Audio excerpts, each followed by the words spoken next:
how to write a thesis or a scientific thesis? It's a very simple question. We know what to do, but most of us don't know how to do it properly, correctly, convincingly, rightfully. Now, for me to write the thesis, of course, our talk will be in two parts. One, I'll give you a presentation for half an hour, and the second part, you will give me questions and I will answer. In the second part of the talk. Now, for me, writing a thesis is something like traffic signs. Once you know, when you drive in a road or in a street, and you know the traffic signs, you will arrive safely. You will avoid accidents. You will avoid fines. But in writing thesis, when you know the signs, the main issues and the arguments, you will go also safely and successfully. So something like exactly traffic signs. Now, before I forget, this is my second part, so please do not hesitate to ask any question related to the issue or to the argument of writing thesis. Scientific thesis. Now, it's when I define my talk this morning, it's an interactive discussion between us. I mean, we are abreast, we are together. We are gathering here to explain or to discuss how I can promote or grow something with writing skill, writing thesis, writing skills.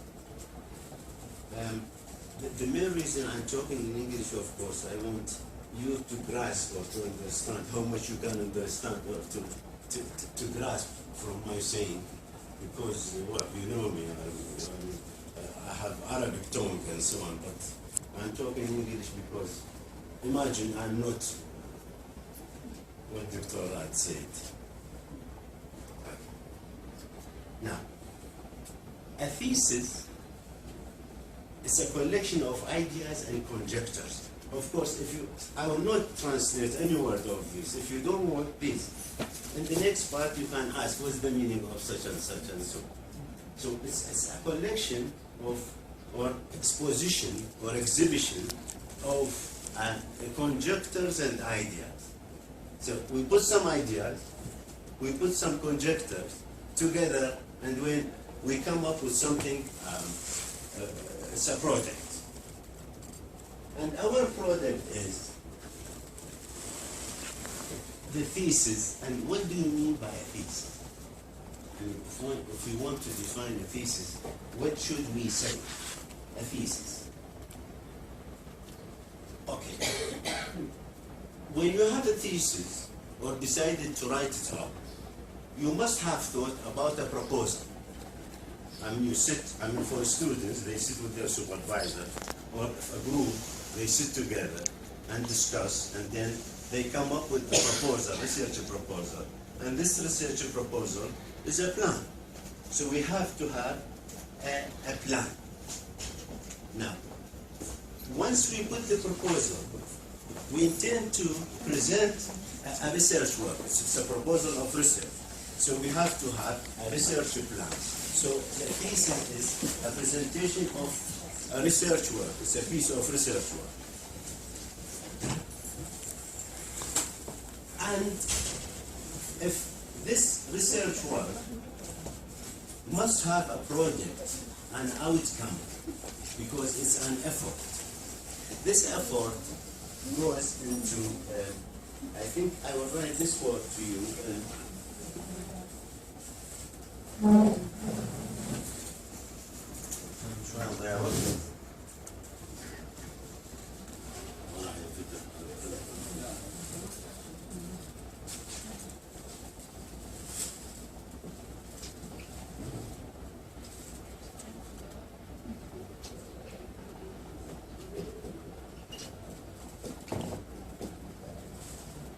Apprenticeship or apprentice. It means we are about to start a research work, but it's planned to have a product.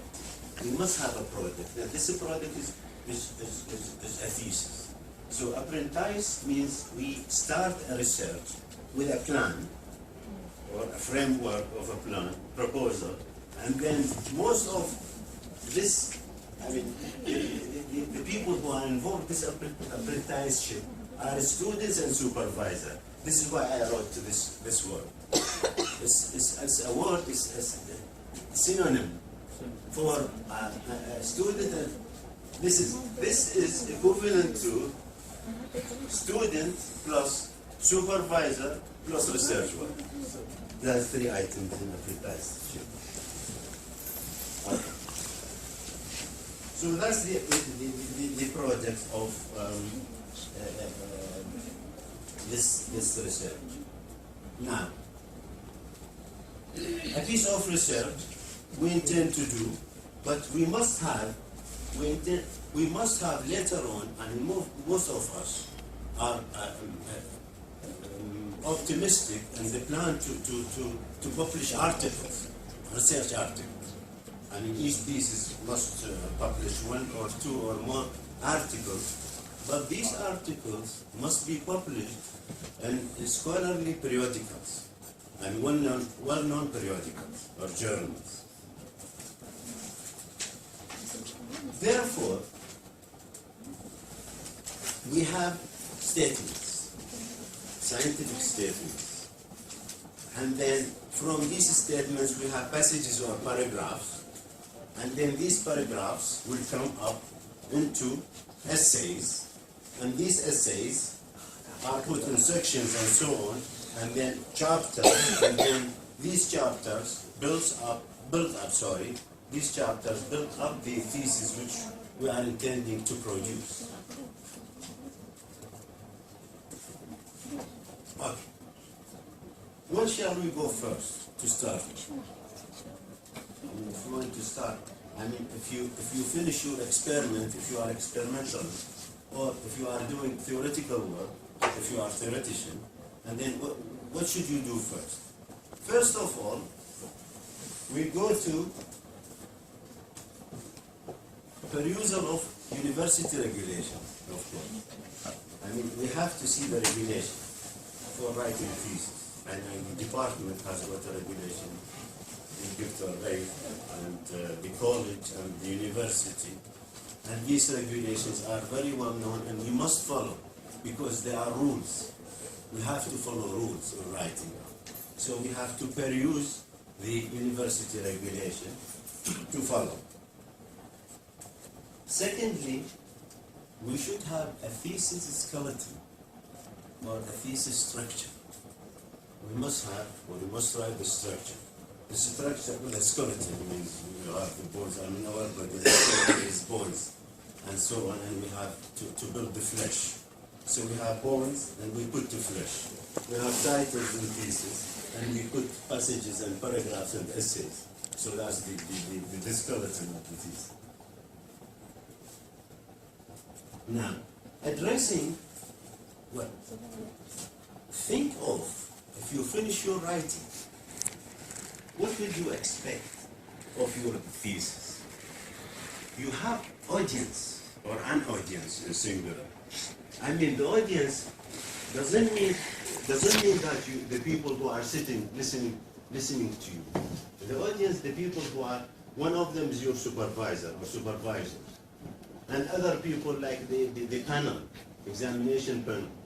And other people, the reviewers, the referees. So you must think of these people before, I mean, in writing any sentence or any statement, scientific sentence, think of that people are somewhere in the world, worldwide, I mean in Basra or in Argentina or in London, will see your thesis and will write it up, will read it.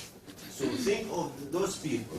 Apart from that, you must think about your supervisor, and you have to convince your examination panel first to pass your exam or to defend your thesis. So in any statement you write, think of the way you defend it.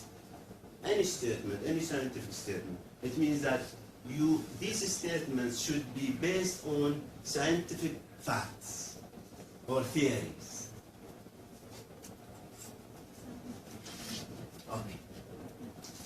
once, well, we agreed about, yeah, you put a suggested skeleton or structure to your supervisor, and you both agree.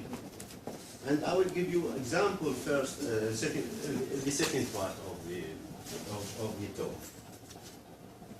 Now, you think of the title page, and that's according to regulation.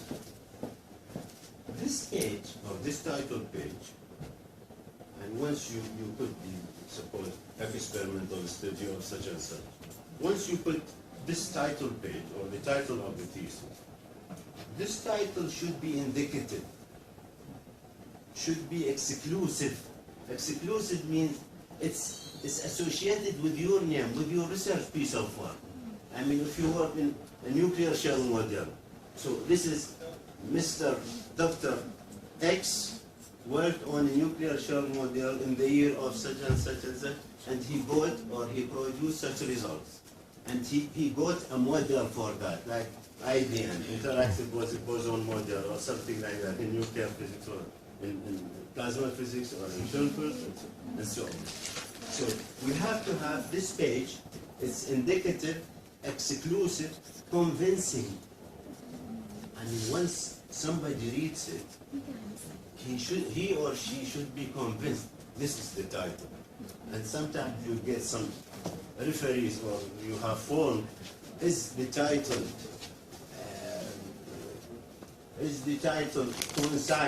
coinciding with the content of the, does the title express the whole content of the paper or the thesis? So it should be indicative, exclusive, convincing, and so on. Declaration and signatures.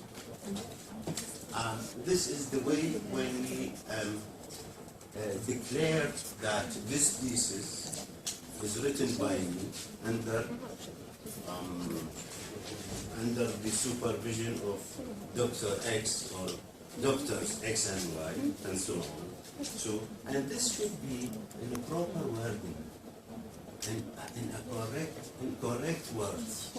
I mean, what we see sometimes, that these statements also, they are not written in a correct manner, or correct way. We have to pay attention for that. So that's a declaration I want to declare, and then I put my signature underneath. Dedication is optional, and well, it's not a rule, but most of us, myself, I put dedication to my parents, their parents, when I did my PhD, and most of you put this dedication in the thesis. So dedication is to the dearest one. the dearest one. To the dearest one, I dedicate my work. بس الصف الأول make it moves So dedication is optional, so we have to see what you are thinking of dedication and so on. And the abstract is the most important part of the thesis. And the most important part of the abstract is the first 2-3 lines. I mean, you have to introduce very concisely and very concisely the subject, the main theme of the thesis, the scientific theme, the scientific philosophy behind your work, behind your research work. So the first 2-3 lines of the abstract are very important because you introduce your work. And most of the people, when they get your thesis, they go first to read the abstract rather than to see whatever you get in the middle chapter. Now, after the abstract, well, I'm sorry, acknowledgements should be one word. Now, it's fair and declare, and well, and it should be very concise. I mean, I don't need to put a page or two to acknowledge the help of its acknowledgement. Huh? The head of the department. So it should be fair, clear, and concise with the acknowledgement. Well, of course, one should start with, I would like to thank my supervisor, other co-advisors, their existence. After the acknowledgement, table of contents, I told you, I mean, most of us know what to do. I mean, most of us wrote thesis and we write thesis, but in fact, the important bit of this presentation is the second part, when we have a chat together and we discuss interacting about the issue and how we can argue about writing any scientific fact concerning our work in research work.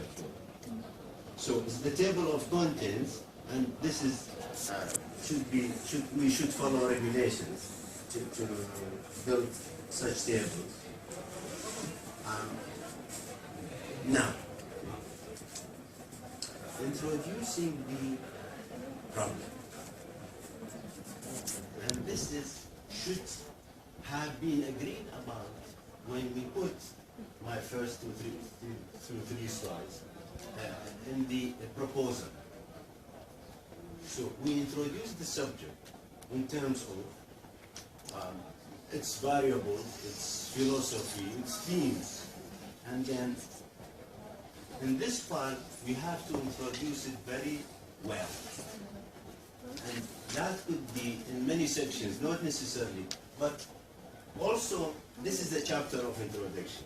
And the most important part of the introduction is the section of introduction in the introduction. You must have introductory remarks in the introduction to cover whatever you have thought with your supervisor or with your group head and so on. So this is the introduction of the introduction. It's very important. And should be impressive. I mean, you should impress other people.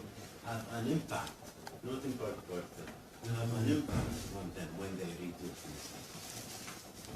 Now, literature review, or literature survey or whatever, should be presented in a way that what is known about the problem. I mean, suppose you are working, as I said, for example, nuclear physics, IB and interactive boson model. What's till today, or till the day you are writing your introduction or your literature review, what has been done on this issue? What has been known about this problem? So that you can cover it, you can put forward the missing part, the missing things in this, missing paragraphs, missing facts about this model or this research problem. So that's the literature review. And then sometimes we need to put other chapters. I mean, before we go into the theory, we may have chapter 2 concerning another part of introduction. It means this is something beyond the introduction. And you know, like, if I introduce the problem, so I need something different or extended introduction. So I can create a chapter for that, which is whatever you can call it. I mean, it's a title, it must have a scientific title, but it's an extended introduction, so it could be chapter 2, before the theory, before I put the theory. And the theory, well, shouldn't be necessarily equations and so on, but it could be facts on the phenomena in my work, in my research work, and the models, set of equations, models, and so on. That's the theory. This is why I put only a word theory, and of course, it's a philosophy. I mean, if we now discuss what is the meaning of how can we define a theory, well, we may have 3 or 4 or maybe even 10 ideas or 10 viewpoints for the theory. So it's a theory. It means what we have, or what we are having in the literature, or what we have understood, what we have and realized from the theory of the world, what set of models and equations and so on, we need to put it. Because the thesis is a new book concerning this research piece of work. After the theory, we have, well, if we have an experiment, if we are doing an experiment, we should write experimental work or experimentation or whatever, measurements, material and method. I mean, in theoretical research, we need to put something like theoretical background or whatever. Of course, please, for the students, feel free to ask even after this, because this is a gather for an hour or so.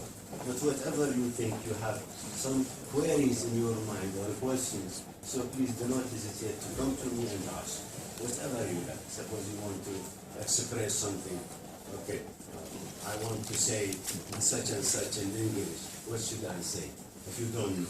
So I would be happy, very happy to give you assistance and so on.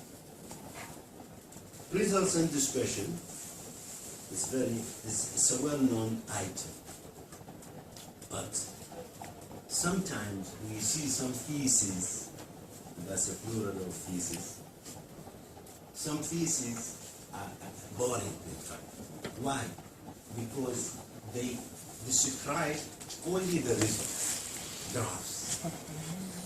Figure 1 shows a variation of X with Y and so on, full stop. Where is the discussion? The discussion is absent. Where is the physical background to support this graph? Is absent. So we see, and most of us in academic staff agree about this. So we must have a proper discussion. The discussion which includes or implies scientific, in physics we have to have physical facts. The facts which can interpret or explain this phenomenon.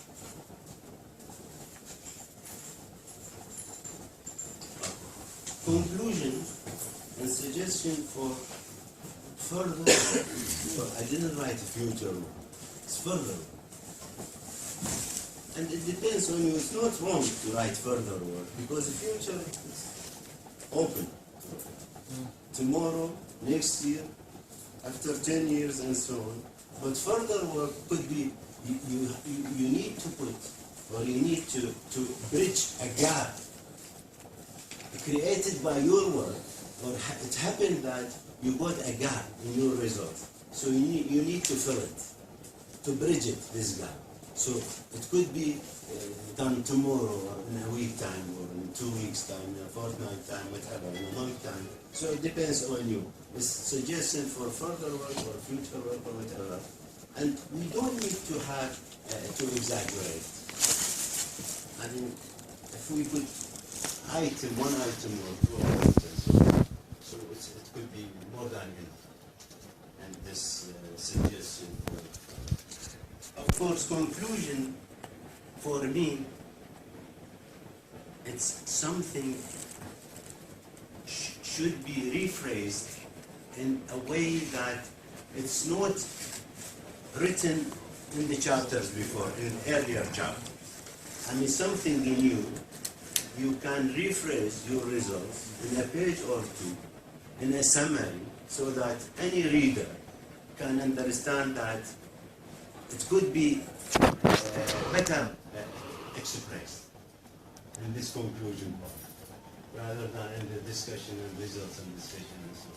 So it's a concluding report, put them together.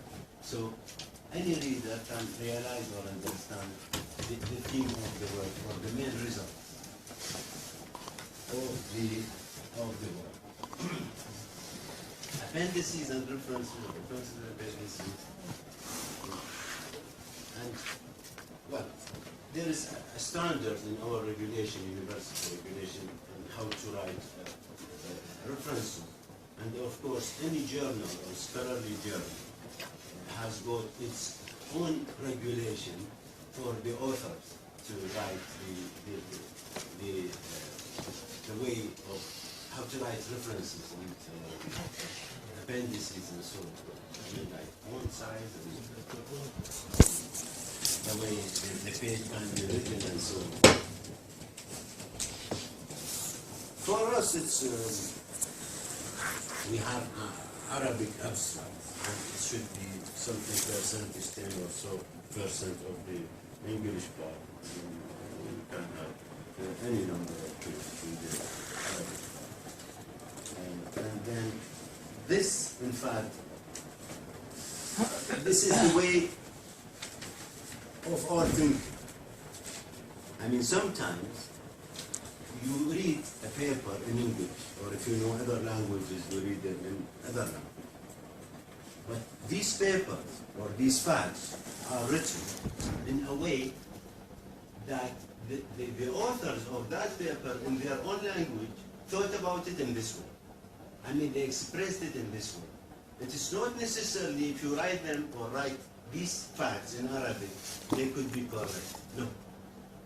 And sometimes you miss the main flesh of meaning. I mean, you can't express papers in English and so on. But, well, more or less, in general form, you can. But sometimes it's difficult to go inside into the depth of the problem and say, okay, this is what's meant by this sentence or this statement. And then finally, well, there is no finally, but this is, feel free to ask any question. In fact, not only now, but even afterwards, because we are in apprenticeship. Academic staff, students, research, and we are in this department in a framework of apprenticeship. And thank you very much.